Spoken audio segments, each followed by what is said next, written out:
Kandi Imana irababwira iti dore mbahaye ibimera byose byera imbuto biri mu isi yose, n'igiti cyose gifite imbuto zirimo utubuto twacyo bizaba ibyo kurya byanyu. Itangiriro igice cya mbere umurongo wa 29. Ubusanzwe imbuto ni impuzanyito n'ubuzima bwiza. Nta bundi bwoko bw'ibyo kurya bwifitemo ibyo kurinda indwara no kuzivura nk'imbuto. Bamwe mu nzobere mu bijyanye n'imirire babona urubuto nk'umuti nyakuri karemano. Imbuto zifasha mu gusohora imyanda cyangwa se mu gusukura umubiri. Imbuto kandi zifitemo ubushobozi bwo kuburizamo indwara. Zishobora kurinda gusaza imburagihe, gukombagatana kw'imitsi ndetse zikarinda na kanseri. Imbuto zituma amara akora neza. Imbuto kandi zirwanya indwara z'umutima. Ubushakashatsi bwakorewe Cambridge mu Bwongereza ndetse no muri Harvard University muri Leta Zunze Ubumwe za Amerika bwagaragaje ko imbuto zishobora kurinda stroke.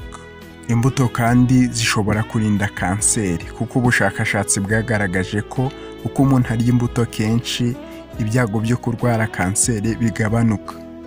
Uyu munsi turibanda ku mumaro w'umutobe w'urubuto rwitwa pomegranate cyangwa se Punica granatum.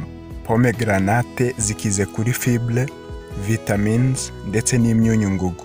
Niyo mpamvu zituma umutima ukora neza, zituma imyanya yo kwihagarika ikora neza, zirinda kwirema kw'imisenyi mu mpyiko, zifasha imyanya ishinzwe igogora gukora neza, zifitemo ibirwanya kanseri ndetse n'indi mimaro myinshi itandukanye.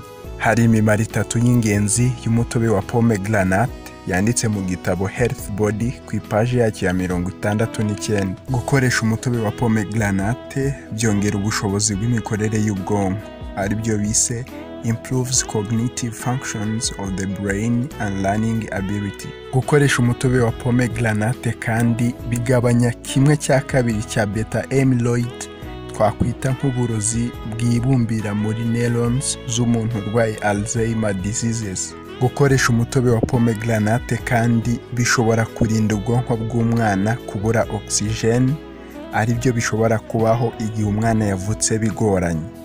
Ibi bishobora kugerwaho igihe umubyeyi utwite akoresheje uyu mutobe wa pomegranate mu gihembwe cya nyuma cyo gutwita, last trimester of pregnancy. Gukoresha umutobe wa pomegranate birinda kugabanuka k'ubushobozi bw'ubwonko bw'abakuze, ahanini biturutse ku busaza cyangwa indwara ya Alzheimer. Si ibyo gusa, tubonye ko gukoresha umutobe wa pomegranate bishobora kurinda ubwonko bw'umwana ukiri mu nda igihe umubyeyi akunze gukoresha uwo mutobe atwite.